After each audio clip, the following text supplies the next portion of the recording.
Right, there we go. All right, so second week of doing this. So we're just going to recap everything of all the events at Chicagoland and then give a preview for what's going to happen at New Hampshire, or at least what we think is probably going to happen at New Hampshire. Probably one of the more unpredictable tracks, but it's still fun to give the preview. All right, so how you doing tonight, TJ? I'm okay. I'm disappointed about Chicago and how that went down. Oh, yeah, you're telling me I think a lot of people probably are, but I don't know. It just makes it me was on. nervous about these next 2 weeks.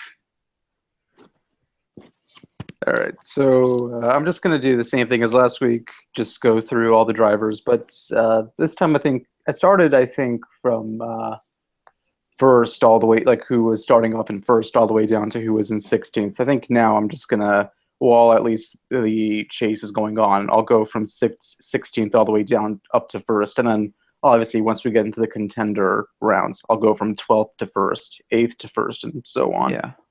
Seems like the best way. So right now in 16th, unsurprisingly, is Chris Buescher. He's 12 points behind the 12th place cutoff points. 28th place finish at Chicagoland, 2 laps down. I mean, it's just the same thing I said last week. You can't. I'm not going to expect anything. I mean, he's not really supposed to be here, but I like Chris Buescher. I think he seems like a good kid. He seems. I think this is great for his career, and I think he'll be a great driver maybe in the next 5, 6 years. But I mean, I just I feel kind of weird even covering this, to be honest. Yeah.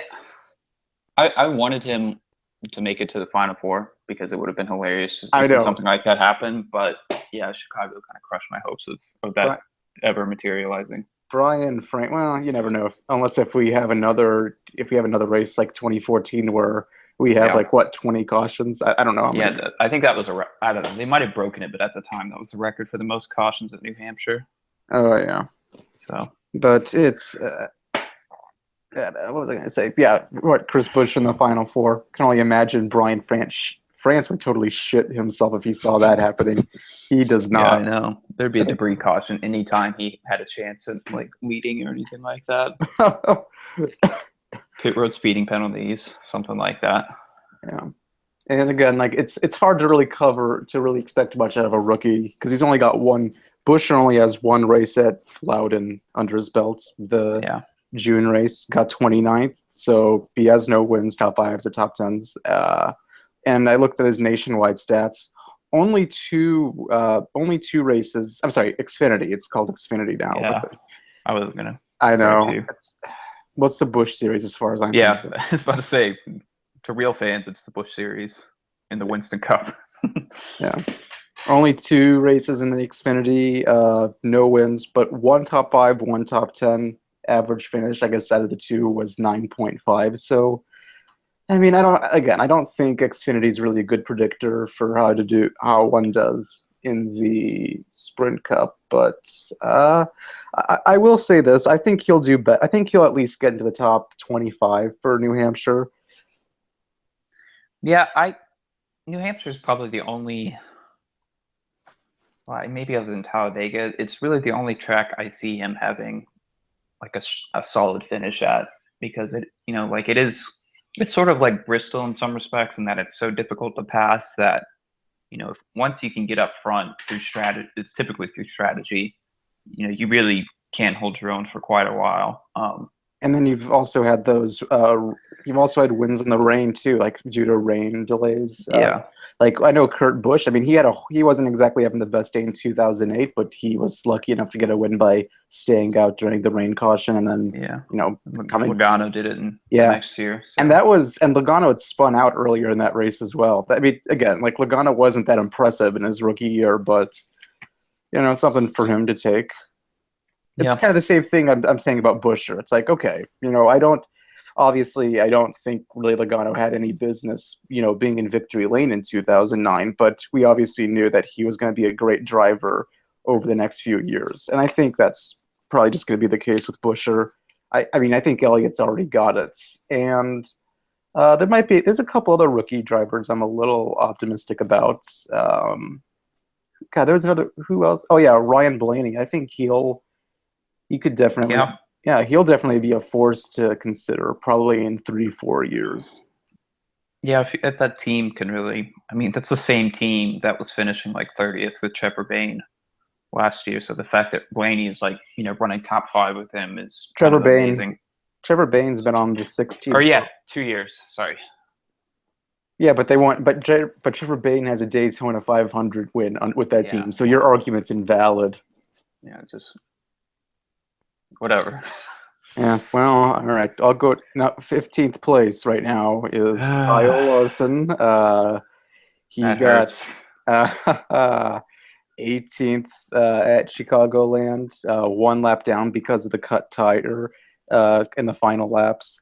Yeah, it was like eight, I don't know, 9, 8 laps to go Oh on man, like maybe 5 lap old tires. It just has a right front like shred to pieces on him. So before that, he was running pretty strong. I mean, he was like top five almost the whole day, or top 10 at worst. Um, so at least they had speed. But yeah, I mean, he's only got 2 races now to kind of fix that. Although he's only what 2 points, 2 points. out Yeah, of yeah. yeah. As I say, I only mean, a two lot a points. lot can happen in two Yeah, races. Even if he doesn't win, I mean, you're guaranteed to have people at New Hampshire have problems, and especially Dover. So yeah. He's in a good. He's still in a pretty good position when you're only 2 points back. His yeah, history at Loudon is 5 wins. I'd be sorry, 5 starts, yeah, no I wins. wish. I know, no wins. Two top fives and two top. They're both top tens as well. His average finish is 14.0. Not really much to say with only a few races under his Yeah, I belt. mean, New Hampshire's like you said, it's one of those kind of crazy tracks that I mean, like earlier this year, he ran like a bunch of people ran like top five, and then there was a wreck at the end that spun him out, and so like I don't know, average finishes are kind of hard to base any predictions on, unless you have somebody like Jimmy Johnson or Jeff Gordon who is like always in the top five for like 10 years in a row. It seemed like at that track, but yeah, I don't know. I think he'll run well. He ran well in the spring. Just got spun out by fucking Ryan Newman like 10 laps to go. So I think they'll be okay. And he finished like second there 2 years ago as a rookie. So Yeah. it's not like he's bad at the track. But he has the thing with I find with Loudon is that you either do really good there or you do really bad. It's like you're either finishing in the top five, like a lot of these drivers, or they're finishing in the 30s. Yeah, No one really is it's finished. No one, and with Larson, I think it's a little bit different. He's got like a couple of top fives, and everything else is like a 17th place or an 18th place. yeah. I mean, fucking Brian Vickers like won New Hampshire in 2013, like as a substitute driver. Like just goes to show you how unpredictable this track is. It's just the people who like run like 25th all year long have a shot to win at New Hampshire sometimes. So I don't know. We'll see. 14th place, just 1 point behind the 12th place cutoff is Austin Dillon. Uh, Yeah. He did a lot better than I think most people were anticipating. 14th place finish on the lead lap. Not really much of a factor all day, but remember, he had gotten last place in 2015 at Chicagoland, so definitely a big improvement. I was expecting him to be outside the top 15, so as long as he, but I don't see him Yeah. as, I don't think he'll get through to the top to the contender 12. I just don't see him as strong. Really, I think these are three of his weakest tracks. So Yeah. They don't really have speed really anymore, especially at the tracks that they're facing coming up. They were pretty quick at Pocono in Las Vegas, and that's it. maybe And one or two other Martinsville, tracks. Yeah. Martinsville, Um, but yeah, that's but it. Like Martinsville, he's never even going to make it to Martinsville unless, Childress, yeah, Childress. Better look next year, I guess. yeah, It's gonna take him a while to really get back uh, to where he used to be. it's going to take him like not promoting all of his kids into his teams for them to get back to that level. Just waiting for the nepotism to really Yeah. cause the full-blown collapse. Also, why the fuck is Paul Menard? I mean, I know why Paul Menard drives for them because his sponsor is Menards, but like seriously, like Paul Menard is garbage.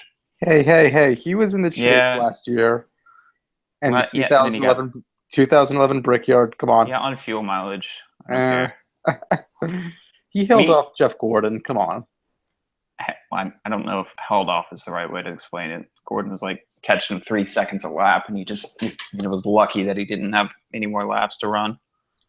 Hmm. Yeah, I know, I know. yeah. I mean, Paul, That, he just he hasn't had the results to really warrant a seat on that team anymore. The way like Ryan Newman. I mean, Ryan Newman isn't great, but Ryan Newman definitely is like their best driver, except Austin Dillon apparently is this year, but Newman has consistently over the past 2 years been like the front runner for them. well, maybe Ty Dillon will have an okay run in the nationwide chase, which is also ridiculous. Nationwide and truck, they also have their own chase, which Yeah, that's where I'm really looking for a shit show because I don't have anybody to root for in either series, so I hope it goes to hell. oh yeah. First thing that's gonna happen is like Cole Custer is gonna like murder John Hunter Nemechek in all three races. And it'll be one of the most popular moves of the year. He'll probably get the cheers from the crowd like Kenseth did for Yeah. Rick and And then get Logano and suspended for Lawrence. the rest of the season. For him, it'll be worth it. Yeah. Yeah, then like Penske will sign him on or something. Yeah. I don't know. Although we skipped Kevin Harvick. Oh, we'll get into Kevin Harvick in a minute. Yeah, he He's was 13th. after. Oh, really? I had him as third. I have him marked as 13th. Oh, I was just going to go through Austin Dillon's I stats. guess he's tied. Yeah, he should be 13th because he has more wins, but yeah, whatever. They're tied points wise. Yeah. Also, Okay. oh, by the way, for Loudon, Austin Dillon, like Kyle Larson in 5 starts, no wins, no top 5s, but 1 top 10, and his average finish is actually better than Larson's. Larson's is 14.0, Austin Dillon is 13.6. Yeah. Something to We'll see. consider. Like Loudon really is one of those. I'm going to keep saying this, but it really is like one of those tracks that like almost anyone, in like the top 30 in points can score top 5 at. Yep. All right, so 13th, Kevin Harvick. I expected so. I mean, he got off to the great start. Started from the back. Didn't take him long to get to the top 10. Just one unlucky event on pit road that was completely out of his control, if anything.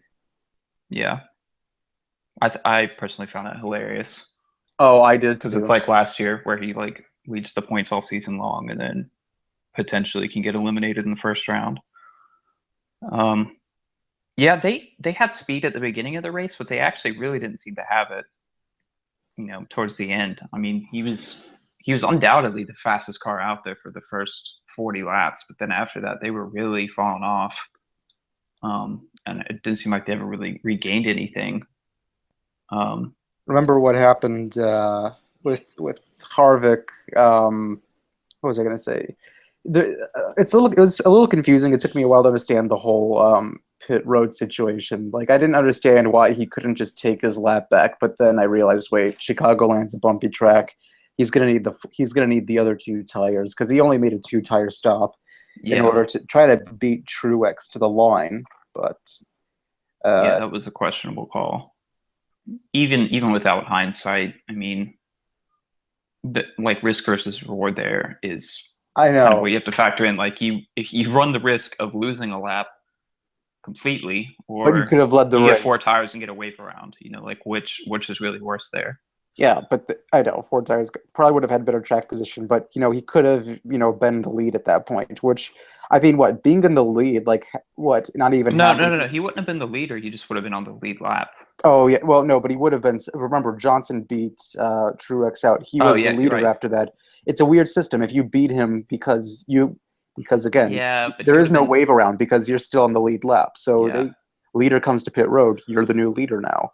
On 2 tires, though, I think they would have called him in anyway, even if he was on the lead lap, because if everyone else in the field has 4, Yeah, I think it was just maybe it was just a very rash decision there by his crew chief. No, I think it was too. He just Yeah, kind of panicked just a when he panic realized what decision. was happening. Yeah, didn't understand the full context of the situation. Just yeah, jumped to judgment way too quickly, and the rest is history. 18th place finish, and I don't. He never got his lap back, did he? I think he was. No, Yeah, no. never got Which his was lap. it was hilarious because he was the free pass car for like the entire race, and then every time a caution would come out, it'd be like right after the leader just lapped the first car. So he just was perpetually in the free pass spot That at all must the have been wrong one. times.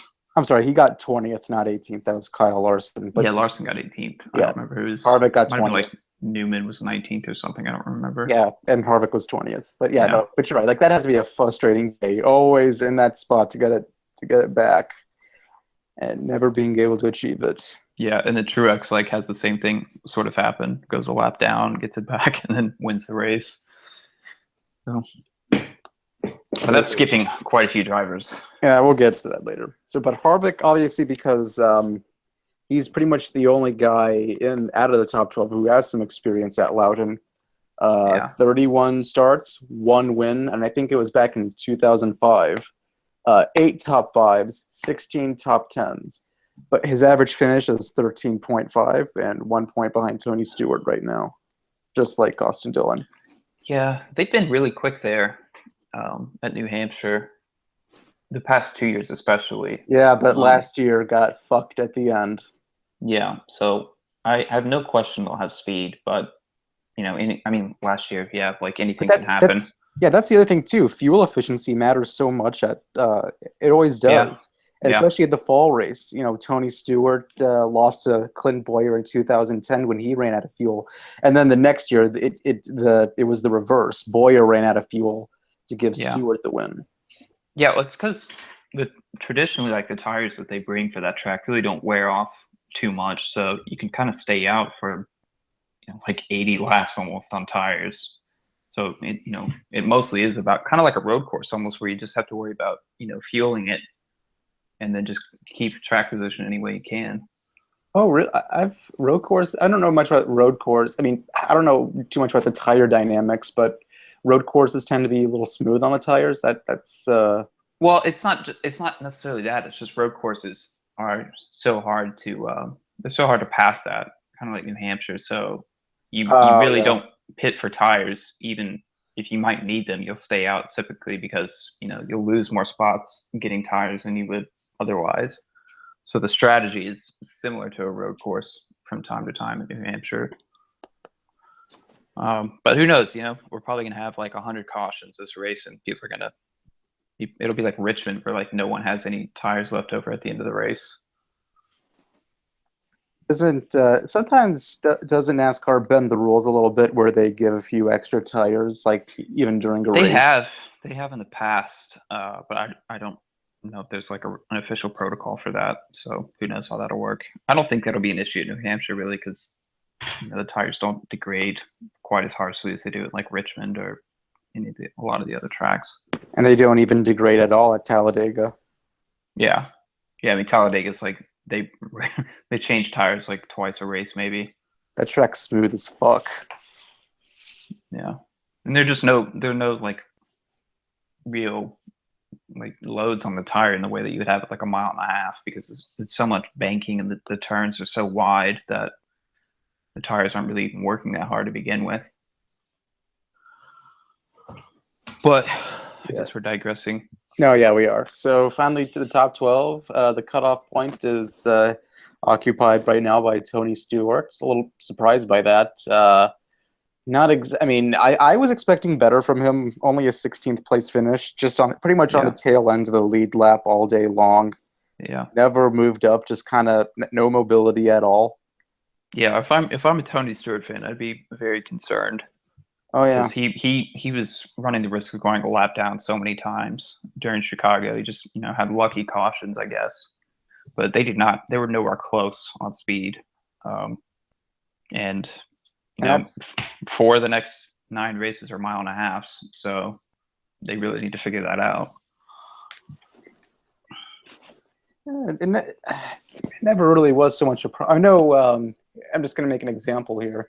That wasn't so much of a problem for Gordon like last year. Like he never really stood out at the mile and a halves, but he just needed to do good enough to position Yeah, well, he himself. kind of made up for it everywhere else. Like by A doing lot of good the at the time. well, he did Yeah, good at all the non-mile and a right, halves. right. He ran well at But he also uh, did good. I mean, he got top tens, just yeah. end of the top 10, Yeah, podium. he was like in the top 10 almost every race last year's chase. Yeah, but not really so many top fives except for Martinsville and Talladega, I think. Yeah. Eh, And Phoenix. I think he had more. No, he was No, he sixth. was sixth. That's right. I think he also got sixth in Homestead, which, Yeah. uh, but Let's then just forget again, about that race. it was still a good race. Yeah. It could have been better, I know, but I thought like, okay, I know I'm just digressing again, but like I still remember the thing that pissed me off. Like, I mean, I thought at the beginning he was in the perfect position. After he took the lead, Johnson was in second. I'm thinking, okay, this is it. Like he's got the lead. Johnson's, is going to protect him for second. That's his teammate. Like everything's going to work out. And then, Johnson gets the penalty for the bodywork modification. I'm like, well, that might do it right there. Yeah, well, I mean, he really didn't do too well in restarts. He had one really good restart, and then every other one Where was, Kyle Busch spun the tires, but then after that, yeah, that's when they yeah. took Although I think the one he had like right at the end of the race was like kind of incredible. He went from like 10th to 6th. yeah 10th to 6th in like 1 or 2 laps almost. I think And he was being really bold because I mean obviously because he was like, what do I have to lose here? yeah. Wish he had that attitude all season long. Yeah, no I know kidding. it's Like like what are every the restart of his life, I wish he had that attitude. But whatever. a little more joke, not so. Maybe it's just what happens when you get older. Don't really have the Joey Logano mentality anymore. Probably had more of that mentality maybe in the '90s. Yeah, but back then, single file restarts Yeah, didn't really matter. unless if All you right. really fucked it up. Yeah. There were a couple of examples back in the old single file restart days where Oh yeah. drivers really just unbelievably failed it. Gordon did it like Pocono in like 1995. He was like leading with like 10 to go, and he missed the shift There on was the another. restart. Yeah, and just like fell straight back. I There think was Taylor another. Bonney won. There was one I think at Chicagoland. I think in 2008. I think it was Johnson leading Kyle Busch, and it was like two green light checkered, and Yeah, Johnson just spins the tires, and Busch just took him down. That's on a single file. yeah, yeah. I think next year we're probably gonna have like triple file restarts at all the tracks. Really? Like It'll that's be it'll be Brian France's next bright idea. Oh wow! I wouldn't mind that honestly at like Talladega, but everywhere else it'd be kind of dumb. 3 wide at Martinsville. Yeah, but I kid you not, we joke about it, but it's probably going to happen in 5 years. I mean, the caution clock used to seem like one of the most ridiculous ideas in NASCAR history, and we already have it in the Truck Series. Yep. Yep. All right. So Stewart's stats at Loudon, he has the most starts out of any of the chasers right now. 34 starts, 3 wins. His last, I know, what was it? I think it's 2000, 2005, and 2011. If it's around every usually 5-year intervals, one of them being a 6-year interval. But hey, 5 years since his last one, maybe there's a pattern I'm sensing. Yeah, Yeah, and he got yeah, second at the last New Hampshire race. that's true. 15 top fives, that's impressive, and 19 top tens. Most of his top tens are top fives. He's usually finishing, second, third, or fourth. Yeah, let me think. Of the remaining tracks, I would say. This is his best. This is one of his best. Yeah, I was about to say this. It might be. He's also good at Homestead. He really just needs, if he can get a second or third place finish this time around, he can set himself up. He's okay at Dover. I mean, he got a win there in 2013, which was pretty recent. But as long as he can, like I said, just maybe a top 5 here, a top 10 at Dover, and then just he's gonna have to get lucky at Talladega. I think after that. Yeah, he's gonna have to like that team's gonna have to step it up because after, I mean, these first four people that get eliminated are likely to be kind of the worst four teams unless something crazy happens. And so he's going to be fighting, all the elite teams in the second round, and they're not an elite team right now. So I don't know. And his average finish at Loudon is 12.2. That's actually again, really good. One of the best among the active chasers right now. I Yeah. think it's the third best right now. I'm sorry, the fourth best out of the 16. So I expect Stewart to do pretty well here. Yeah, he's actually got the third best driver rating of all the act. I guess Jeff Gordon has the best, but he's not even racing there, I don't think. No, he's not. Yeah, Hamlin is second, and then Stewart. So yeah, he's certainly good there. All right, 11th place right now. Who he is? Jamie Mack. Jamie Mack, 3 points above the cutoff, 3 points ahead of the cutoff line. 20 again. Jamie Mack surprised me at Chicagoland. 11th place finish. I said this last week. Like his average finish at Chicagoland was it was like 20.3 or something along those lines. I think I even made the comment like this guy just sucks at Chicagoland. So for him to actually be at the cutoff, above the cutoff line, really after Chicagoland, I think is already impressive enough. Yeah, and he's good at Dover. I don't know how he is at New Hampshire, but Well, I'm about to go over that because he's not good at this track either, according to his stats. yeah. 27 starts, 0 wins, only 4 top fives, only 7 top tens. Average finish 19.9. Yeah, he usually qualifies well, but yeah, that's not going to mean much. Yeah, I don't know. I thought he was going to be faster at Chicagoland, honestly. Like Kyle Larson was definitely much quicker than him all day. I kind of thought they were going to be comparable, but I know the team still seems like they're struggling a bit. So I don't know. They may squeak by this round, but I think they're going to struggle. But then, I mean, I'm really not even going to try and predict New Hampshire because I think, other than Talladega, it's the most unpredictable track. This is the biggest. Yeah, the first 3 race. This is the thing with Jamie McMurray.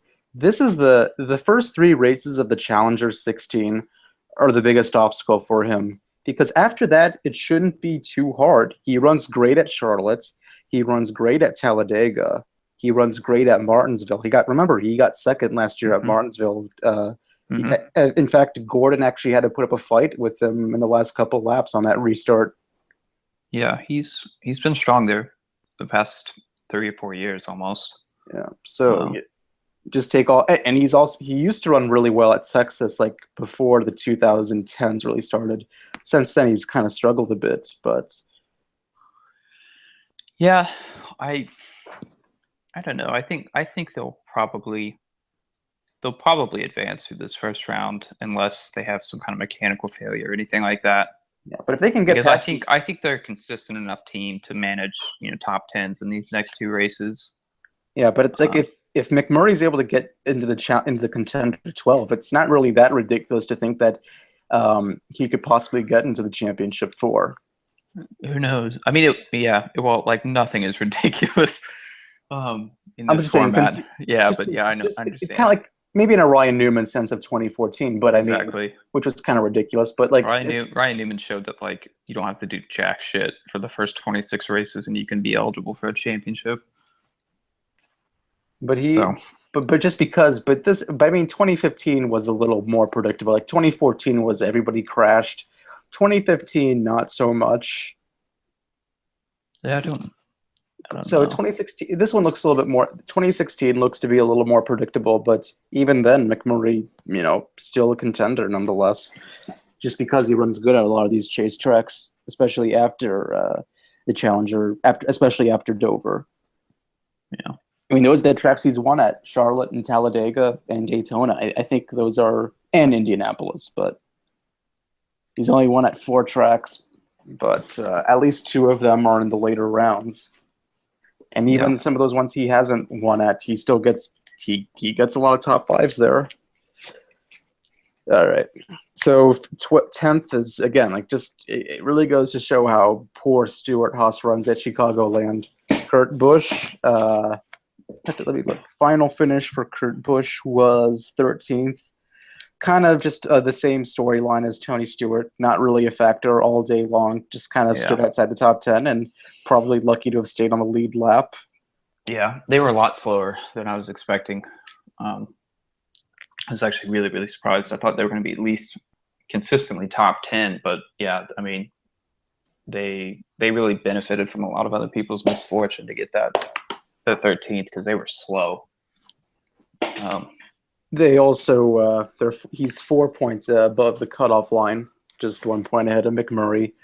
Stats at Loudon: 31 starts, 3 wins. Which it's been a while since he's won. He hasn't won since his luck in a red flag race in 2008. It was stopped early, because of rain. Yeah. And I think he won there. I think he swept there in 2004, his championship year. Yeah, that sounds about right. But there are some, and let's see, only 7 top fives, not really much for 31 starts, and 12 top tens. Average finish 16.5. So again, I don't know. I don't. It really wouldn't surprise me if Kurt Busch finished outside the top 15 at Loudon. I just don't. I don't see him as strong this year as he was last year. Yeah. Like really, the second half of the season, I think they've kind of sucked. Oh, they have. Because they were actually surprisingly good the first half of the season. They were like top. I mean, they were punching out top fives all of the time. And then after that, like I don't know, they've been like a 15th place car in a lot of weeks. So I don't know. I agree. I would be worried if I were him going into this next two, even though he's usually all right at Dover, but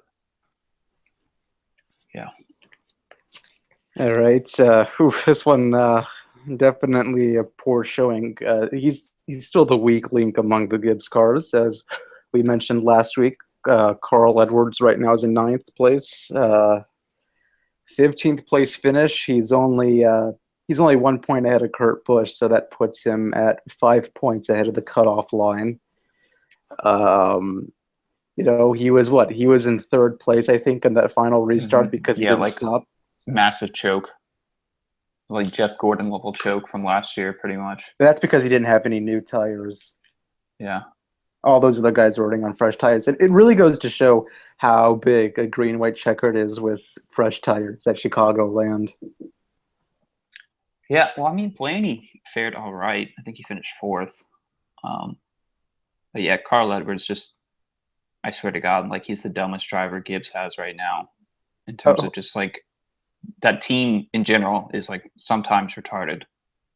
And Carl Edwards races like an idiot in the last 20 laps of a race. So that kind of didn't surprise me. But yeah, they weren't even that fast. Let's see, like the Gibbs cars generally weren't that quick. It seemed like Kyle Busch was, obviously leading them, and then Denny Hamlin was okay, but like Carl Edwards and Matt Kenseth seemed like they were kind of slow most of that race. Was actually quite surprised with that. I expected all 4 of them to be in the top 10 the whole time, but they weren't. Oh, sorry. I had to get to something really quick. What, you still there? Yeah. Sorry, I was gonna add my input. No, with Edwards with the stats, but no, I agreed about.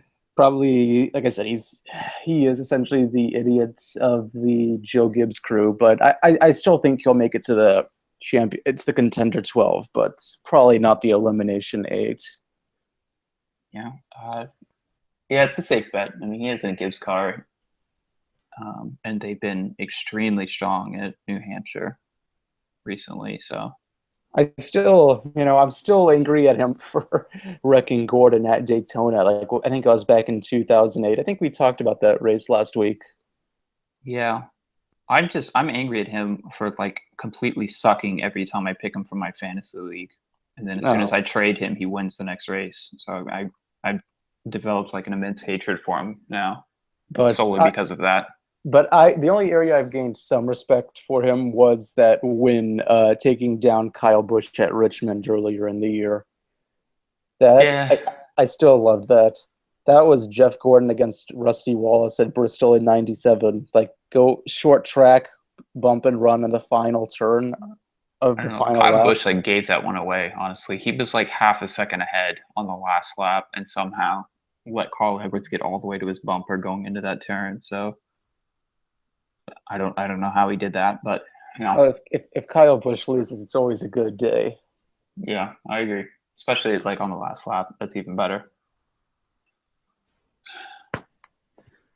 So stats for Loudon, again, not very impressive. 24 starts, no wins, only 3 top 5s, and only 7 top 10s. But he has a pretty good average finish, 13.5. Seems like, and I'd have to probably look through each of his Loudon races again, but it seems like if he's finishing outside the top 10, at least he's staying in the top 15.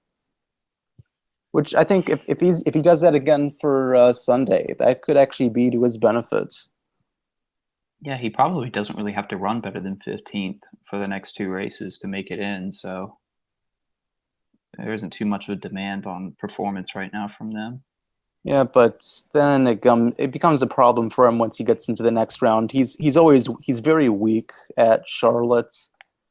Uh, Hmm. he's also pretty weak at he's pretty weak at Kansas as well. Yeah. I'm still trying to figure out how he even got into the Elimination 8 last year.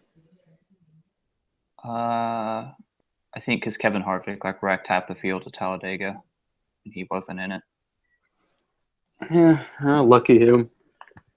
Okay, next one, and I guess a little bit surprised he didn't finish as well as because he had a top 5 car all day long, I mean, I think but he had like a winning car, honestly. winning car. But again, made the same stupid mistake all year. Pit road penalties. Jimmy Johnson in 8th place right now. Let's see, how many points is he? He got 12th at Chicagoland, and he is 10 points ahead of it. Yeah. Yeah, that's pretty good. Yeah, he's got Dover, so Hey, I don't know. he had the mechanical failure at Dover, and he crashed this year. So like the last 2 Dover races have not been very good for him. Yeah. But although when you look at Jimmy Johnson at Dover, he should have like 12 or 13 wins right now. Yeah. There's been several races like where he flubbed it. He made a I think he made a pit road penalty or he jumped the restart. Like those. Yeah. That I remember that. He's like halfway down the straightaway when Montoya got to the line. He's like, I swear I didn't jump the restart. It's like, oh, okay. Keep telling yourself that. Yeah, and then there was that one race, I think goes back in 2011, where Kurt Busch just got a better restart on him. Yeah. Yeah, I'm actually kind of surprised they were as quick at Chicago as they were because they kind of sucked this entire season. Oh yeah.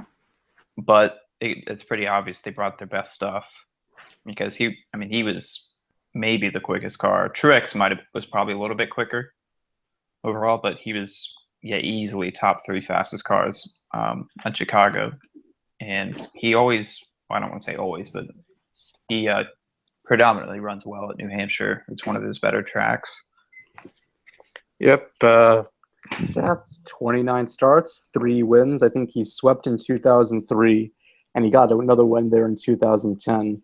10 top 5s, 19 top 10s, average finish 10.6. Yeah, he didn't sweep it in 2003 though. That was Dover. No, he did sweep it, I think, in 2003 at New Hampshire. I mean, I can. Oh no, I'm thinking 2002. Sorry. Yeah, he swept 2002 Dover, but he swept Loudon 2003. Okay, yeah, that sounds right. Yeah, I mean Hendrick in general runs well at New Hampshire. Like, doesn't seem to matter what year it is. They've always been very strong there. So yeah, I don't know. I see him doing a lot better in this chase than he did last year, which I Probably, guess isn't saying much because he got knocked out round one. But in terms of the speed they have, they're a lot quicker from what I saw at Chicago than they were last year. he's probably going to struggle in the next round. That's where I Yeah, expect. he could. I mean, I don't know. I just don't see him as very strong. Even then, I mean, it's Yeah, even if he's lucky to get to Homestead. I mean, I don't see him outrunning a Gibbs car at Homestead. yeah, or Kyle Larson. Yeah. That's who he's gonna have to outrun. But In I think it's seventh right now. Yeah, seventh yeah, is Matt Kenseth. Let's see, ninth place at Chicagoland, which pretty respectable. He just hung out in the top 10 all day, and he is 11 points ahead of the cutoff. yeah, he was. Well, I wouldn't say he actually ran a lot worse than that all day. Just had some of those restarts towards the end went his way because like he was one of the ones I was very surprised at how slow he was. He wasn't that slow, but I he's historically been like pretty damn good at Chicago, and he just wasn't really. I mean, I don't know. Especially even like the way Gibbs has been performing this year, I really thought he was going to be like top 5 pretty easily, but they didn't seem to have it. So who knows? But he has won the last 2 races at New Hampshire, so 3 of the last 6, I believe. yeah, something like that. Yeah. Hold on, yeah, 3 out of the last 6, and those are his only 3 wins at New Hampshire. 33 starts, 3 wins, 10 top 5s, 18 top 10s.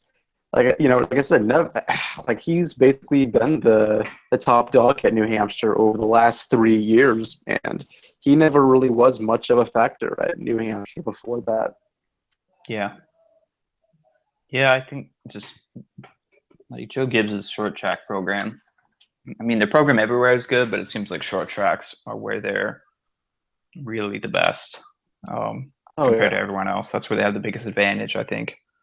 Average finish is 12.3 at New Hampshire. That's one of the better average finishes. I gotta say it. Mm-hmm. Yeah, I don't know. They haven't been quite as quick over the past like 5 or 6 weeks, I think, as I kind of would have expected them to run. So that worries me because I don't know. I thought they were way stronger last year going into the chase. And they had stuff with Logano happen, but I don't know. It seemed like they're struggling for pace at the moment. But New Hampshire should be pretty good for him, so I don't know. We'll see. He's also all right at Dover.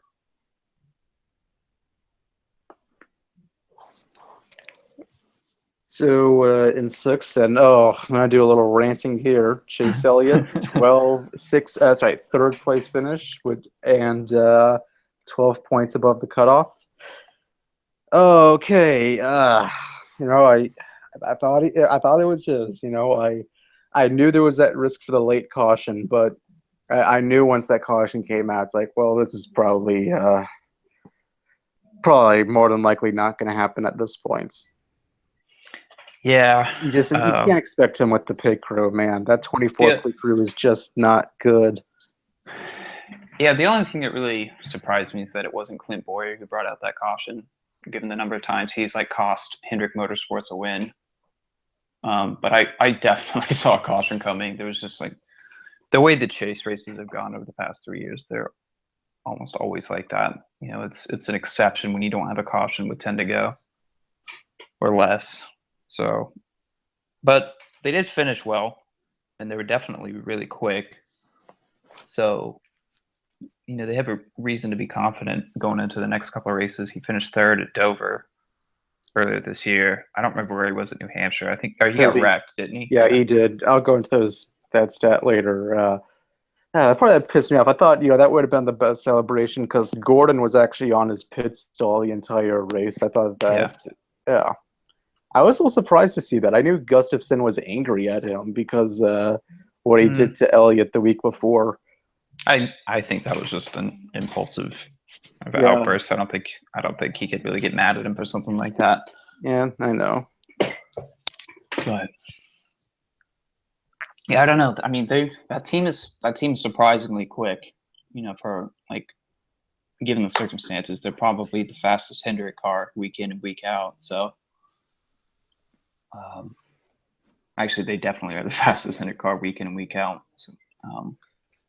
So I think they could actually run pretty well. He's been all right at most of the tracks they're still going to, except for maybe like Martinsville, and I don't know. I can't remember how he did at Phoenix. But anyway, that's getting too far ahead probably. He only, like I said, he's a rookie, so only one start back in the summer, 34th place finish, so no wins, top fives or top tens. But he was running, I think, 8th until that crash. Mm-hmm. So he has what it takes to at least run in the top 10. It's just a matter of him not cutting a tire down or not getting spun out near the end. Yeah, well, good luck avoiding that. It seems like that happens to nearly everyone once a year at New Hampshire. Yep. But like I said, since he's a rookie, I do the same thing with Buescher. I'll look through his nationwide stat. Oh, Xfinity! I did it again. Just call it Busch Series. It's the Kyle Busch Series. It's gonna call it that one day. Like Buescher, only 2 starts. But in those 2 starts, he's gotten top tens. But neither of them are wins or top fives. His average finish is 8.5. I think one of them was an 8th, and the other one was a 9th place finish. So pretty again, he at least knows how to run pretty consistent. And around towards the end of he was running on the tail end of the top 10 before the crash. Yeah, I can handle even maybe around the top 15 at this point. I think he's in a good position. He doesn't have to. He can race a little bit more conservatively. Just kind of keep that. I think a 12-point lead going into Dover is preferable. Yeah, the thing is, like, I don't know. Chase Elliott doesn't strike me as that good of a short track racer. Not even counting the wrecks, but just he's terrible at Martinsville. He's I don't know. I don't remember how he's run at Bristol. He ran a good race at Bristol. At least in the spring. Oh yeah. In the spring, he was 3rd or something or 4th. He struggles at Richmond, but he usually makes up the positions towards the end of the race. Yeah. But just generally speaking, short tracks aren't his forte. So but as long as he can run well at those 1.5 miles, I'll take it. Yeah. Yeah. Well, I mean, he's got to make it to those tracks. That's kind of what I'm worried about. But I think he'll be fine for the first round. Yeah. They've got too much speed not to make it. Or they could pull a Jimmy Johnson from last year and just have the car explode on lap 1. 5th place is unsurprised. Well, is Joey Logano. He is 16 points ahead of the cutoff line. 2nd place finish, just because again, great restarts. Yeah, because he was a 10th place car the whole race, and then just gets good pit stops, good restarts. That's all he needed. That's all you need. Yeah. Well, I don't know. He is good at New Hampshire, especially recently. Penske actually has been good at New Hampshire for a while now, or at least since 2014. They've been one of the better cars. I don't know, Logano. I don't know how much longer they're going to get away with being a 10th place car or 15th place car. I mean, I know he finishes better than that, but at some point, it's not gonna. Yeah, they're not going to be able to just magically pick up 10 spots on a restart with 5 to go like they have been at a lot of tracks. That's not what you need in the last 4 races of the year. You need to be a top 5 car. Yeah, and I don't see that out of them really at all. So I don't know. At Dover, he's not even really that good at Dover from what I remember. So I don't know. But then again, he's got a pretty big buffer going into those 2 races, so I think they'll be okay for the first round. I'd be kind of surprised if they didn't make it.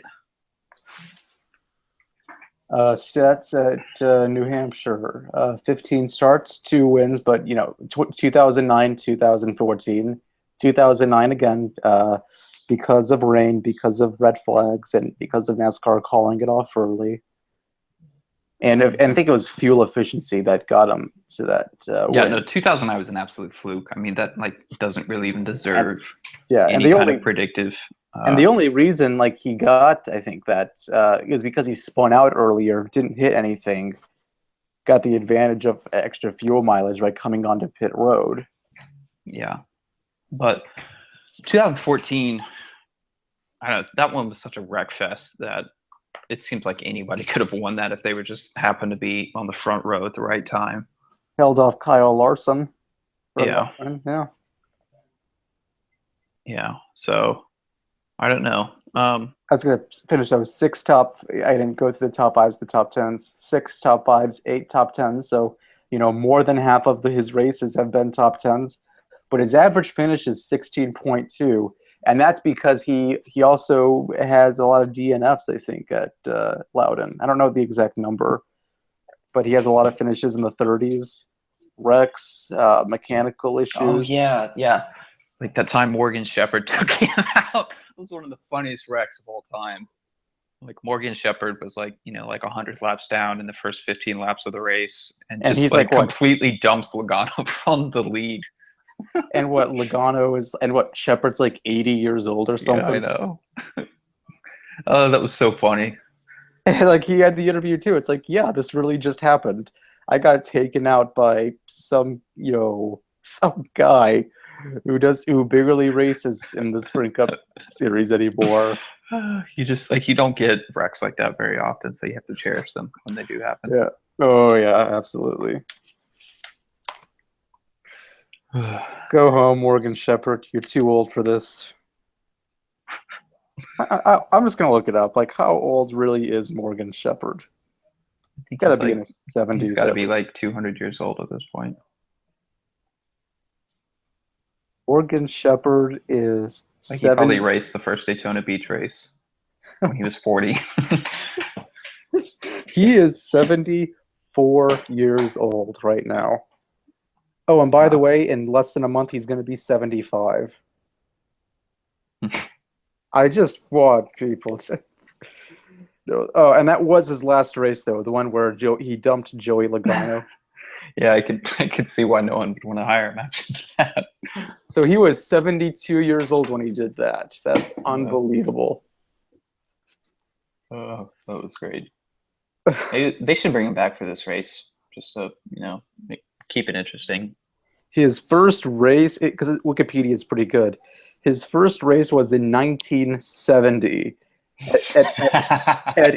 And guess where it was at? Hickory Speedway. Oh, It's an there you old go. track. It doesn't even exist anymore. I think it was torn down. Oh no, it's still around actually. It's a short track in Hickory, North Carolina. No, It's only yeah, half a mile long, and I believe it was a dirt track at that time. So this might guy, have been. yeah, only guy who still has experience. Probably the only guy with who raced in NASCAR back when it did dirt racing before they got rid of it in the 70s. Okay, we're going off track, but like that's It was worth talking about. oh, absolutely, absolutely.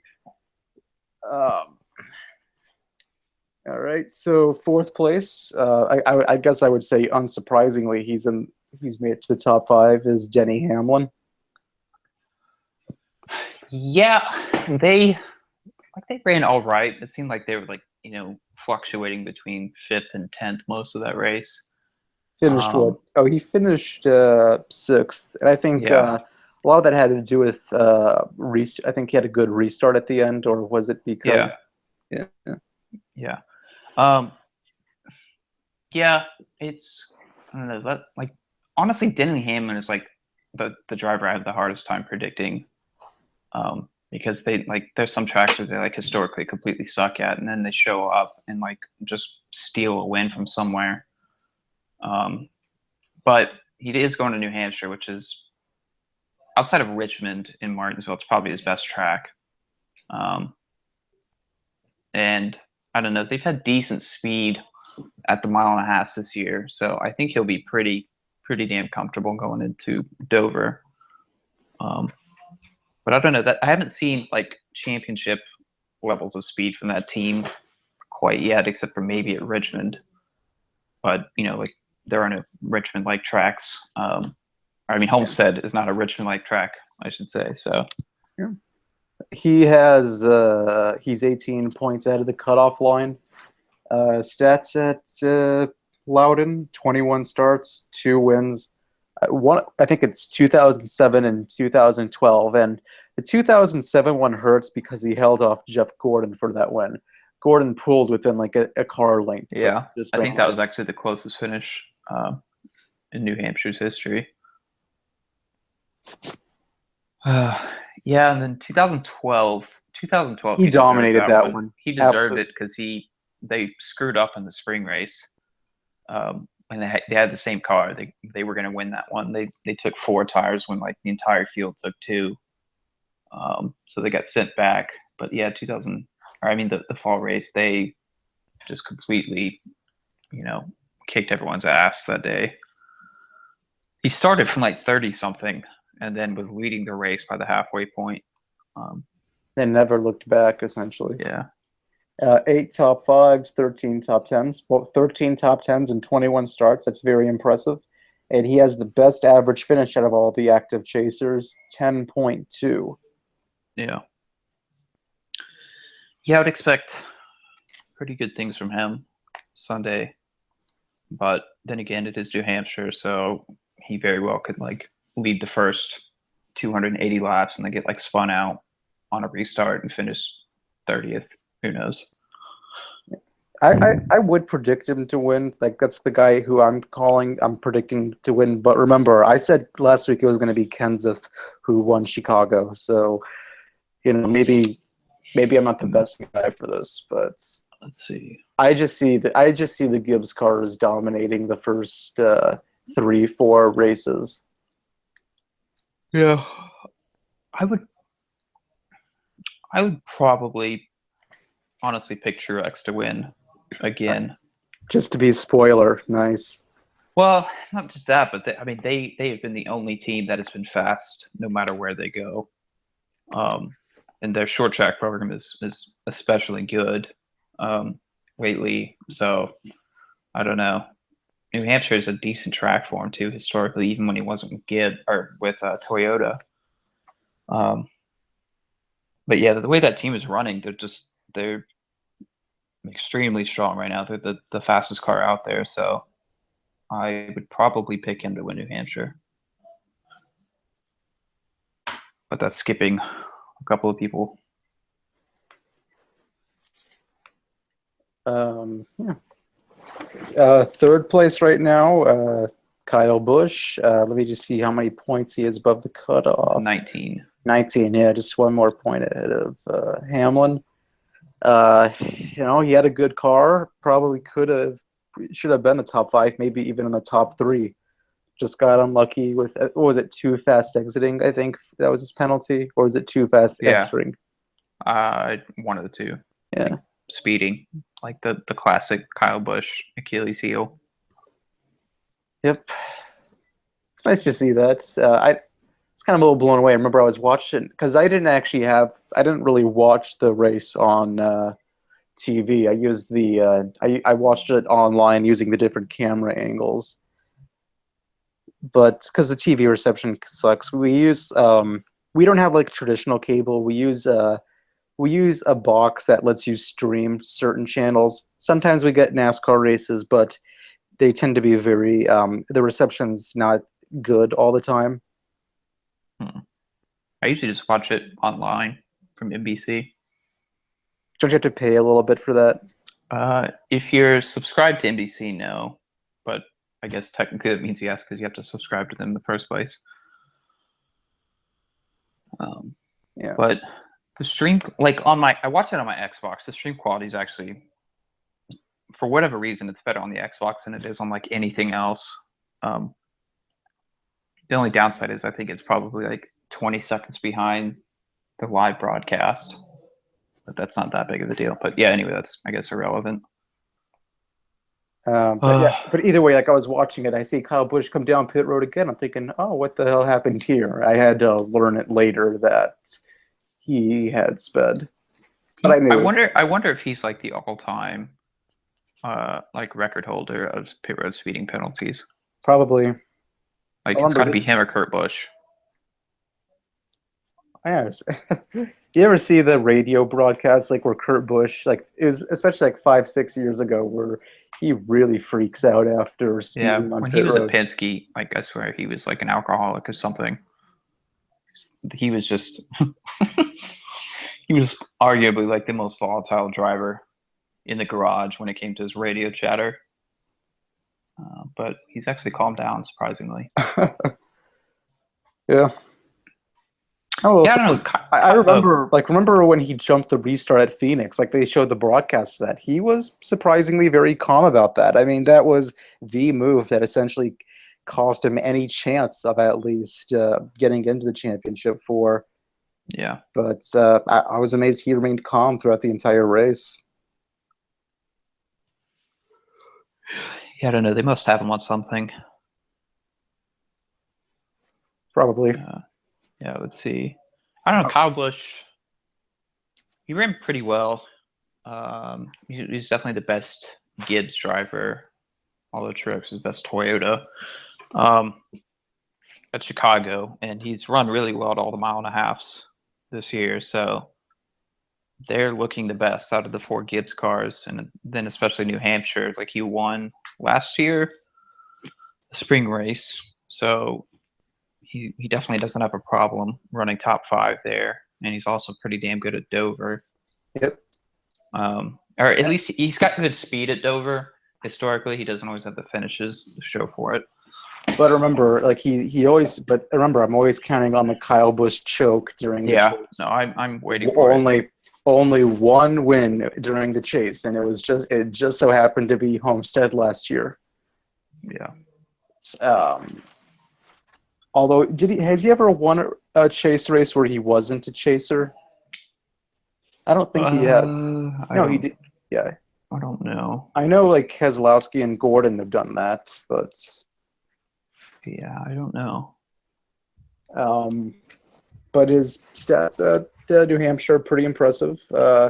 23 starts, 2 wins, 2006 and 2015.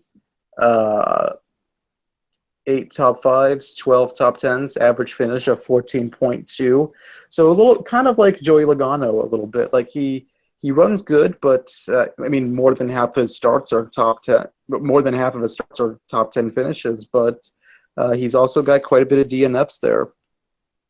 Yeah, they had one, like, I don't know, one stretch of races there where it seemed like they always had some kind of mechanical problem.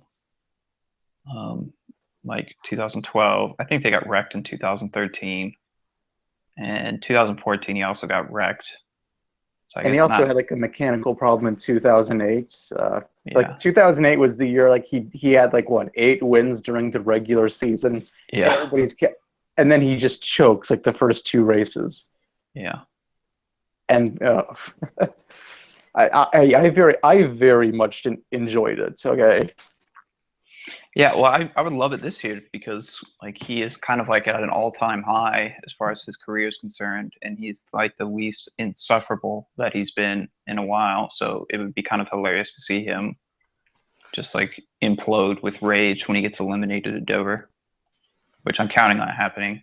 Oh, we all want to see it. It is gonna be a meltdown of legendary proportions.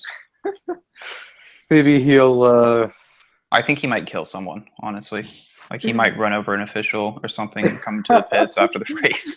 Maybe he'll pull off a Cole Trickle where he runs into someone while they're celebrating. Yeah. Or maybe he'll jump out of the car like during a race. Yeah, who knows? Attack his pit crew, yeah. I don't know. He'd get his ass kicked by his pit crew for sure, but I'd love it if he tried.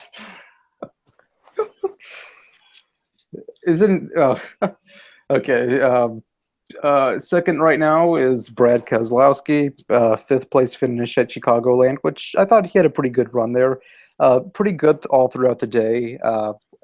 He was around the top 5 all day, wasn't he? Yeah, I think so. I think they had some kind of penalty early on, but they came back from it, if I remember correctly. Really, I don't remember the penalty. Oh, I could be wrong then, but I remember. I don't know. Maybe he didn't. I know Kyle Busch had the penalty early on. He was able to recover. Yeah. Um, he is 22 points ahead of the cutoff line. That's probably about the best position you can be in at this point if you don't have a win, at least over 20 points. And he's got an impressive record at New Hampshire. 14 starts, one win back in 2014, five top fives, eight top tens, and an average finish of 10.7. That's the second best out of all the active chasers, just behind Denny Hamlin. Yeah. I'm sorry. Since Also behind Jimmy Johnson. yeah, Third. Jim Jones. Yeah. Yeah, I would say like ever since 2014, he's like had a top three car every race they've gone to there. Doesn't always get the finishes that they kind of deserve, but yeah, he's always one of the contenders. Um, so I if I didn't have to pick Truex to win it, I would pick him. Yeah. I pick him for a top five. Yeah. And of course, don't really have to mention how many points ahead he is of the cutoff line because he's already passed on to the next round. Yeah. Truex, yeah, again, that's just unbelievable for me because I kept pointing out how terrible his record was at Chicagoland. His average finish, I think, was 16.6 before Sunday. I definitely didn't see it coming. I was going to be shocked if Truex really got a top 10, if anything. Yeah. Well, It really goes to show just how strong Truex is, though. yeah, it's the team really. I mean, I don't know that you can really use his past stats as an indictment of any track now because he's running so much better now than he ever has, week in and week out. So, I def I thought I predicted him to like run really well, but I can't remember if I had Larson winning it, but whatever. Fuck Goodyear, the lousy fucking manufacturing process. You're going into Tony Stewart mode right now. Well, I don't know. Goodyear cannot wait for Tony Stewart to retire at this point. I think we should bring Hoosier back, like introduce some competition so that Goodyear like actually has to make a tire that doesn't blow up all the time.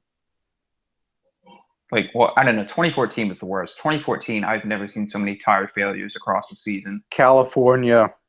Yeah, there was California. It was like every 15 laps somebody would cut a tire, and then in the chase, like in New Hampshire specifically, there were like 5 or 6 different cars below like brand new right fronts, and just like so many tracks that year, people were cutting tires down. Goodyear's like, yeah, we don't. The teams are just being too aggressive. It has nothing to do with the tire we brought, and it's not our fault. Like, oh, sure, Goodyear. Actually, like to put on my tinfoil hat, I actually think like Brian France like arranged an agreement for them to make like a very unreliable tire because it would bring in more cautions. Yeah, they bring up the tinfoil hat now. Yeah, but you're right. Truex's previous history might not be an indictment, but I'll lay out the stats anyway. 21 starts, no wins, 3 top fives, 7 top tens, average finish 14. So not very many top tens. Obviously, this is a different Martin Truex now. But the fact that he's able to pretty much consistently finish in the top 15 shows something. Yeah, I mean, he used to run there with like DEI. He ran pretty well there. Yeah, and like Michael Waltrip Racing. So it's not like he's been with very good teams historically. And now that he is with a good team, that's kind of why you're seeing a lot of this. Although I don't know. I mean, that 78 car was never really part of a good team. That was Joe Nemechek's old ride. Reagan Smith, who he actually got a win at that car at Darlington. Yeah. Kurt Busch had a good year in 2013. Truex sucked in 2014 in that car, and then something happened last year, right? Well, yeah, I don't know. Last year was kind of surprising. This year's not because like this is pretty much like the Toyota package. Like this, I mean, same with last year. It's like Toyota spends billions of dollars in advertising, and they didn't win hardly anything in 2014.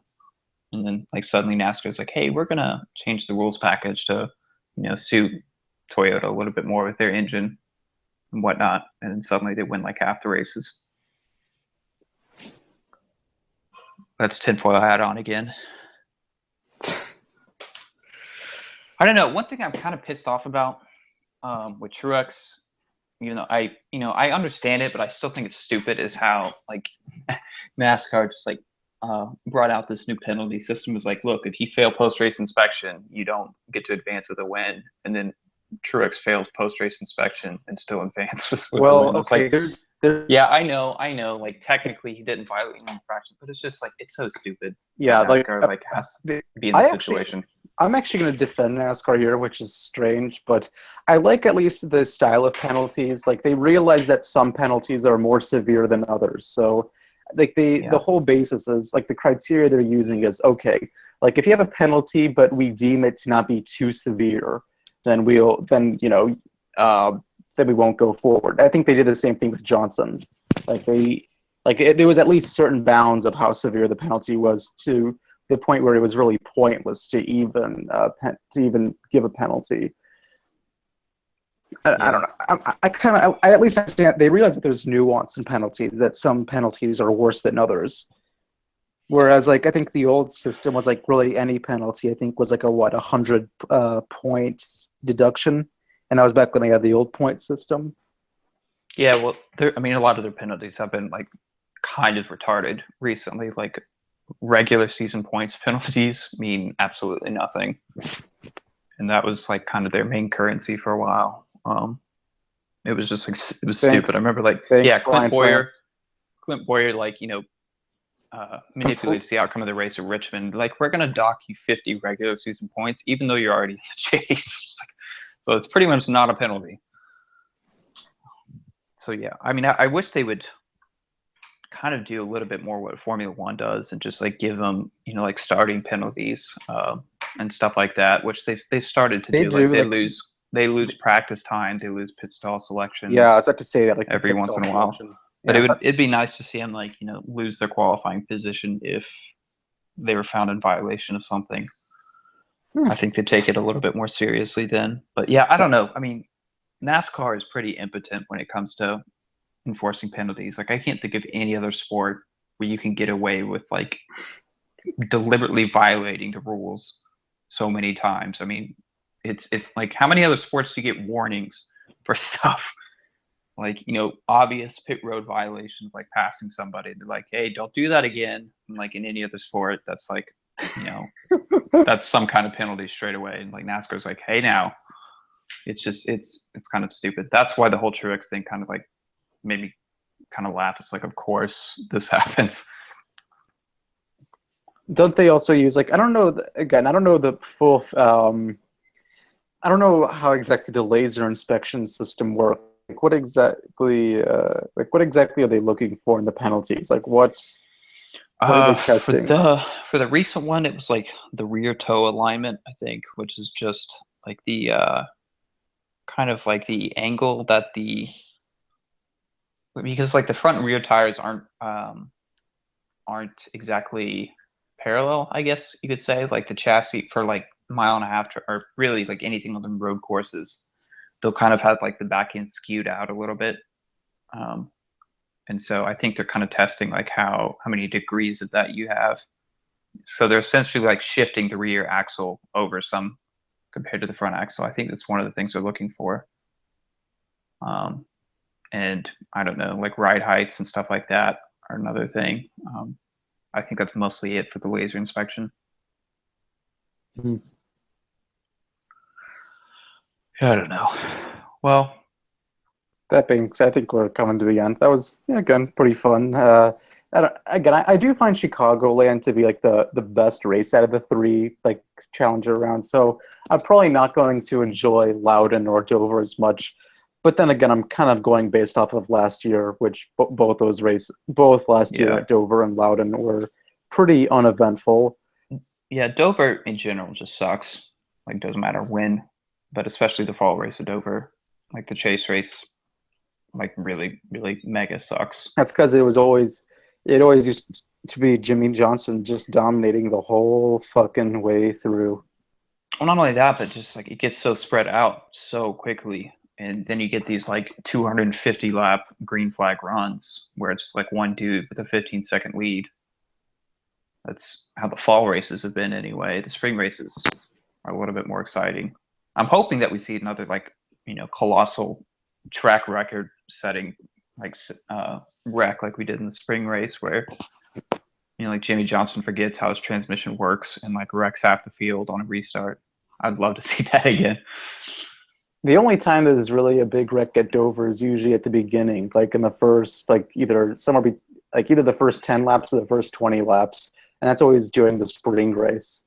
Somebody Yeah. gets loose off the back stretch, kind of like in the middle of the pack, and then they crash all the drivers in the back of the pack. Yeah. Well, we can only hope. There's actually an old, like I think it was a 2008 race. Like back then, they used to have I think two bridges. I think they got rid of one of them, so you really couldn't see the cars coming off. That made it harder for the spotters. Denny Hamlin just crashed right into a spinning car at full speed, or at least trying to. I mean, I'm pretty sure he hit the brakes, but at that time, Yeah. too late to really withhold your speed. Yeah. I don't know. I think I'm looking forward to New Hampshire though. It's one of my favorite tracks on the schedule. Even though like it can suck every once in a while, certainly, but I don't know, for whatever reason, I don't necessarily like it because it always provides exciting finishes. I just think it's a cool track. And I like short track racing like that, so I think it should be pretty fun. All right, then with that being said, see how the week goes, but just going to call it for a night. All right. All right.